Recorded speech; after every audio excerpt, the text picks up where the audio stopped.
បាទសួស្តីដល់ពុកម៉ែបងប្អូនទាំងអស់គ្នាបានយើងវិលត្រឡប់មកជួបខ្ញុំម្ដងទៀតពីការធ្វើនៅតម្រុយឆ្នោតថ្ងៃទី9ខែ6ឆ្នាំ2025មកចែកជូនដល់ពុកម៉ែបងប្អូនទាំងអស់គ្នាហើយមកខ្ញុំអាននៅតម្រុយថ្ងៃទី9មកចែកជូនដល់ពុកម៉ែបងប្អូនទាំងអស់គ្នាបាទយើងទៅផ្ទៀងផ្ទាត់លទ្ធផលចេញកាលពីថ្ងៃទី8ទាំងអស់គ្នាជាមុនសិនហើយនេះគឺជាតម្រុយម្សិលមិញពុកម៉ែបងប្អូនទាំងអស់គ្នាបាទអញ្ចឹងម្សិលមិញគឺយើងចូលចូលសាហាវពុកម៉ែបងប្អូនទាំងអស់គ្នាបាទចំពោះម៉ោង4:30នាទីគឺយើងចូលក្នុងខ្សែបាទខ្សែ3លើងចំឡើងត្រង់តែម្ដងពុកម៉ែបងប្អូនទាំងអស់គ្នាបាទខ្សែ3នឹង63ពុកម៉ែបងប្អូនមកគឺចូលត្រង់ហើយពុកម៉ែបងប្អូនទាំងអស់គ្នាបាទ6336ទាំងអស់គ្នាបាទមក4មកចូលបាន2គ្រាប់ដែរ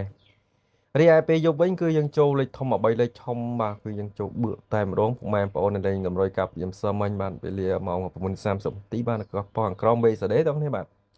ហើយចំពោះលេខតម្រុយថ្ងៃទី8យឹមសមិញពុកម៉ែបងប្អូនបាទសង្កឹមទៅហែងចំពោះលេខ43ក៏ដូចជា63ផងដែរពុកម៉ែបងប្អូនទាំងអស់គ្នាផងដែរបាទឥឡូវយើងទៅមើលនៅតម្រុយថ្ងៃទី9ខែ6ឆ្នាំ2025ទាំងអស់គ្នាផងដែរហើយក្នុងឆានអសមិញគឺអាចបានចូលទេពុកម៉ែបងប្អូនបាទឲ្យម៉ោង4វាចេញម៉ោង6ទាំងអស់នេះបាទ17ចឹងនៅថ្ងៃនេះក្រុមអមមានចំនួន2ខ្ទង់គឺមានខ្ទង់40និងខ្ទង់60ទាំងអស់គ្នាបាទ40គឺខ្ញុំមានចំនួន2គ្រាប់ហើយ60ក៏មានចំនួន2គ្រាប់បាទអញ្ចឹង40គឺមានលេខ43 47ពុកម៉ែបងប្អូនទាំងអស់គ្នាបាទរីឯ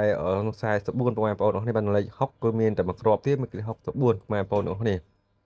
នឹងលេខមួយគ្រាប់ទៀតគឺលេខ54ពុកម៉ែបងប្អូនទាំងអស់គ្នាអញ្ចឹងលេខត្រឡប់ខ្ទង់40និង60មានដូចជាលេខ34 74 46ហើយនឹងលេខ45ពុកម៉ែបងប្អូនចំពោះលេខត្រឡប់ខ្ទង់40ក៏ដូចជាខ្ទង់60ហើយតម្រូវខ្ញុំពុកម៉ែបងប្អូនលេខចាក់ត្រង់នឹងត្រឡប់បាទពុកម៉ែបងប្អូនទាំងអស់គ្នាបាទវាឯលេខធំ3លេខមានដូចជា134លេខគុណនិងលេខធំទី2 349លេខគុណនិងលេខធំចុងក្រោយគឺ947បាទអញ្ចឹងមានតែប៉ុណ្្នឹងនឹងបញ្ចែកជូនដល់ពុកម៉ែបងប្អូនទាំងអស់គ្នាបាទអញ្ចឹង complete like ហើយនឹង comment លេខ168ចុច subscribe ចុច chill ដាក់រូបកណ្ដឹងម្នាក់មួយដើម្បីងាយស្រួលការតាមដានតម្រូវខ្ញុំបាទជារៀងរាល់ថ្ងៃផងដែរបាទ